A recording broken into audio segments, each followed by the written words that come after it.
Friends, welcome to my channel. आज हम जो ऑडिटिंग का चैप्टर पढ़ रहे थे ऑब्जेक्ट इंपॉर्टेंट एंड लिमिटेशंस का, उसका हम सेकंड पार्ट करेंगे। इससे पहले वाले पार्ट में हमने इसके ऑब्जेक्ट के बारे में समझा था।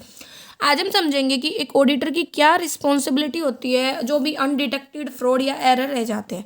नॉर्मली ये बिलीव किया जाता है कि जो फ्रॉड का डिटेक्शन और एरर है वो एक इम्पोर्टेंट ड्यूटी होती है, रिस्पॉन्सिबिलिटी होती है ऑडिटर की। अब क्वेश्चन आता है कैसे हम ऑडिटर को रिस्पॉन्सिबल मान सकते हैं detection of fraud and error के लिए। तो जो वर्क है ऑडिटर का डिटेक्ट करने का फ्रॉड एंड एरर एंड उसे एंड करने का उनके अक्रेंस को फ्यूचर में वो होता है। तो देखो, detection of fraud and error, जो ऑडिटर होता है वो वर्क करता है बहुत ज़्यादा डिलीजेंस, मेहनत के साथ एंड क्वेश्चंस के साथ, केयरफुलनेस के साथ, ताकि वो फ्रॉड एंड एरर का पता लगा पाए। इनको चेक करने के लिए वो अकाउंट्स को चेक करता है डिटेल में। वो ना ये कहता है कि उसके लिए उसे प्रॉपर नॉलेज होनी चाहिए अलग अलग प्रकार के फ्रॉड के बारे में, एरर के बारे में, जो भी बुक्स में हो सकते हैं। वैन जब भी उसे कोई भी डाउट लग रहा है कि कोई फ्रॉड या एरर हो सकता है तो उसे उसका डीप में एग्जामिनेशन करना चाहिए और सावधानी के साथ, और एक्चुअल नेचर ऑफ फ्रॉड वगैरह के बारे में पता लगना चाहिए। ये उसकी ड्यूटी ऑडिटर की, वो चेक करे मैटर्स को डिटेल में, ठीक है, और ना करेक्ट कंक्लूजन पर पहुंचे। He should conduct relevant inquiry करनी चाहिए और ना रूट ऑफ द मैटर तक पहुंचने की कोशिश करनी चाहिए। Conditioning such in depth examination ये एक इंपॉर्टेंट टास्क है ऑडिटर की। कहता है कि उसे काम करना चाहिए बहुत ज़्यादा सावधानी से, इंटेलिजेंस से, कॉम्पिटेंस एंड रिस्पॉन्सिबिलिटी से। इवन आफ्टर डूइंग, और सब कुछ करने के बाद अगर उसे फिर भी फ्रॉड नहीं पता चलता तो वो लाइबल नहीं होता उसके लिए, क्योंकि उसने तो पूरी ड्यूटी की है अपनी। उसकी ड्यूटी लिमिटेड है कि वो डेप्थ में एग्जामिनेशन करे। व्हाट इज द एक्सटेंट, तो एग्जामिनेशन की भाई लिमिट क्या है जो कंडक्ट करनी चाहिए एक पर्टिकुलर सेट ऑफ सर्कमस्टांसेस में, वो डिपेंड करती है उसकी पर्सनल जजमेंट पे, असेसमेंट पे। ठीक है, वो ना लाइबल नहीं ठहरा सकते इन एक्यूरेसी ऑफ अकाउंट्स के लिए कि उसने तो उसे करेक्ट बता दिया। भाई उसने तो डेप्थ में किया था, उसे पता ही नहीं चला, तो उसमें उसकी गलती नहीं है।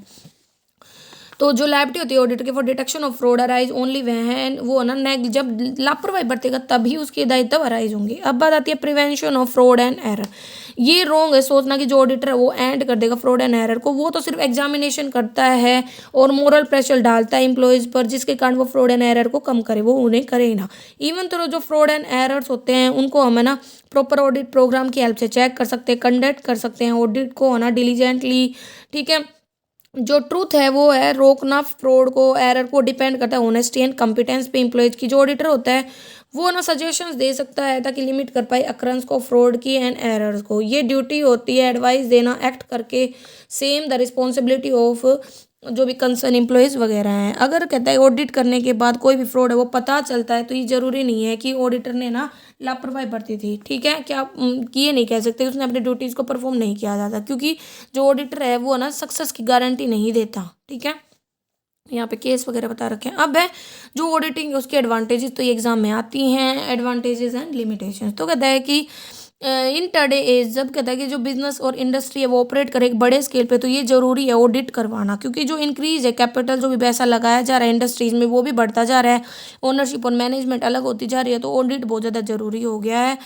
इवन जो एक्सटर्नल पार्टी होती है, चाहे लेंडर हो, इनकम टैक्स ऑफिसर हो, सेल्स ऑफिसर हो, जो भी बायर वगैरह होते हैं वो बहुत ज़्यादा ना मतलब इंटरेस्टेड होते हैं ऑडिटेड अकाउंट्स में इन ऑडिटेड के कंपैरिजन में। ठीक है, तो ऑडिटेड अकाउंट्स होते हैं वो बेटर नॉलेज लगते हैं बाई कोर्ट्स एंड एविडेंस, अगर हम उनको कंपेयर करते हैं अनऑडिटेड के साथ। इसीलिए जितने भी बिग बिजनेसेस होते हैं, चाहे वो सोल प्रोप्राइटरशिप हो, चाहे वो पार्टनरशिप फॉर्म हो, वो अपने अकाउंट्स को ऑडिट करवाते हैं। तो इसके फ़ायदे देखते हैं। तो जर्नल एडवांटेजेस, पहला है नॉलेज होती है एक्चुअल पोजीशन ऑफ बिजनेस के बारे में। तो ऑडिट करवाने से एक्चुअल पोजीशन है ना बिजनेस की वो पता चल जाती है। जो ओनर होते हैं बिजनेस के वो अश्योर करते हैं कि जो रिजल्ट्स हैं वो दिखाए जाएंगे पीएनएल अकाउंट के द्वारा एंड बैलेंस शीट के द्वारा। जो detection of fraud and error है, तो कहता है कि during the examination of account in the course of audit, जो फ्रॉड एंड एरर है ना इनमें वो पता चल जाते हैं। इससे फ्रॉड एंड एरर को कम किया जा सकता है फ्यूचर के लिए। मोरल प्रेशर रहता है एम्प्लॉयज़ पर। कहता है कि जब एम्प्लॉयज़ को अवेयर होता है इस फैक्ट के बारे में कि वो एग्जामिन किए जा सकते हैं इंडिपेंडेंट पर्सन के द्वारा, तो इनके दिमाग में डर रहता है, वो रेगुलरली काम करते हैं। Alertness among employees and management, audit है ना एम्प्लॉयज़ को और मैनेजमेंट को अलर्ट बनाता है, जिसके कारण है ना इन हेल्थ क्रिटिस जो एम्प्लॉयज़ होते हैं वो बहुत ज़्यादा डिसिप्लिन बन जाते हैं, वो बेटर पॉलिसीज़ को अडोप्ट करते हैं, वर्क गेट कंप्लीट होता है पर शेड्यूल, जो कंट्रोल है ना वो किया जाता है। Proper valuation of business, if any business, कहता है कि ये बेच दिया जाता है और कहता है कि फर्म को कन्वर्ट कर दिया जाता है कंपनी में। तो जो ऑडिटिंग है वो अकाउंट्स वो हेल्पफुल होते हैं प्रॉपर वैल्यूएशन के लिए बिजनेस के और उसकी गुडविल को।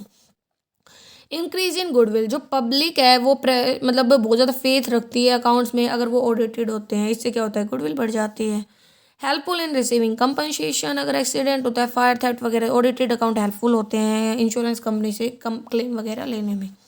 Helpful in assessment of tax, जो असेसमेंट ऑफ टैक्स है वो भी इजी हो जाएगा ऑडिटिंग अकाउंट्स की बेस पे, क्योंकि कितना आपकी इनकम है उसके अकॉर्डिंग टैक्स लायबिलिटी वगैरह डिसाइड की जा सकती है। Helpful in getting declared as insolvent, कहता है कि जो बिजनेस है वो बैड होता जा रहा है तो लायबिलिटी मतलब बढ़ती जा रही है एसेट से, तो जो बिजनेस है वो खुद को इंसॉल्वेंट डिक्लेयर करना चाहते हैं तो वो पूरे अकाउंट्स अगर ऑडिटेड है तो ईजिली हो सकता है।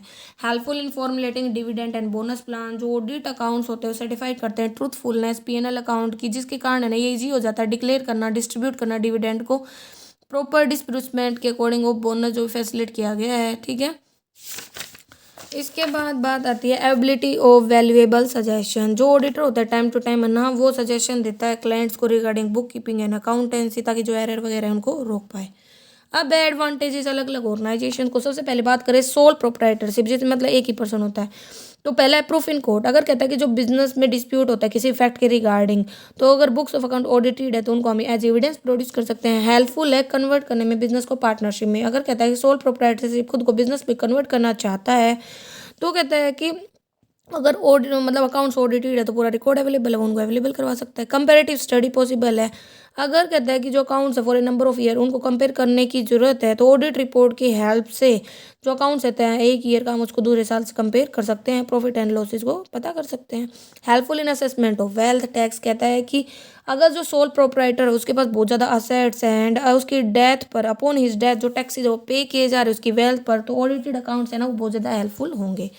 हेल्पफुल असेसमेंट में income tax and sales tax, जब भी डिटरमाइन करें liability income tax and sales tax के जो कंसर्न ऑफिसर है वो बहुत ज़्यादा डिपेंड रहते हैं ऑडिटेड अकाउंट्स पर। अब है to partnership fund, apart from the above describe general advantage, audit है ना वो कुछ एडवांटेजेस और रखता है पार्टनरशिप फर्म्स के लिए। पहला है जो भी पार्टनर्स होते हैं उनमें म्यूचुअल कॉन्फिडेंस बना रहता है। नॉर्मली जितने भी पार्टनर होते हैं वो पार्टिसिपेट नहीं करते डे टू डे रनिंग में बिजनेस की, अगर अकाउंट्स है बिजनेस फर्म के ऑडिटेड है तो ये हेल्प करता है उनमें कॉन्फिडेंस बनाने में भी, हाँ भाई जो भी स्लिपिंग पार्टनर वगैरह के हाँ भाई अकाउंट अच्छे से बने जा रहे, कोई भी गड़बड़ नहीं है। Helpful in valuation of business and goodwill, जब भी एडमिशन होता है किसी पार्टनर का, रिटायरमेंट होता है, डेथ होता है, तो जो वैल्यूएशन एसेट्स एंड लायबिलिटी का गुडविल का वो ईजिली हो पाता है ऑडिटेड अकाउंट्स की हेल्प से। फिर इसके बाद हमें दे रखा है पीसफुल सेटलमेंट ऑफ अकाउंट, कहता है डिसोल्यूशन के टाइम पे जो अकाउंट असेट्स एंड लायबिलिटी है फर्म की वो हमारा ईजिली सेटल कर पाते हैं पीसफुल मैनर में अगर अकाउंट्स ऑडिटेड है। To a joint stock company, तो इसके लिए क्या एडवांटेज, और पहला है कॉन्फिडेंस लेके आता है शेयर होल्डर में। हमें पता है कि एक जो कंपनी होती है ठीक है उसका सिस्टम होता है रिप्रेजेंटेटिव मैनेज, मतलब जो मैनेजमेंट है कंपनी की वो कुछ सिलेक्टेड डायरेक्टर्स के हाथ में होती है और रिमेनिंग शेयर होल्डर होते हैं ना वो पार्टिसिपेट नहीं करते। तो जो मैनेजर होते हैं कंपनी की वो हेल्प करते हैं अकाउंट्स को ऑडिट करवाने में, जिससे शेयर होल्डर का विश्वास बना रहता है। ईजी एबिलिटी ऑफ इन्वेस्टमेंट, एक कंपनी एक्यूमुलेट करती है कैपिटल को शेयर वगैरह इशू करके, डिवेंचर्स इशू करके, जो पब्लिक है उसका फेथ होगा अगर ऑडिटेड अकाउंट्स है कोई गड़बड़ नहीं है।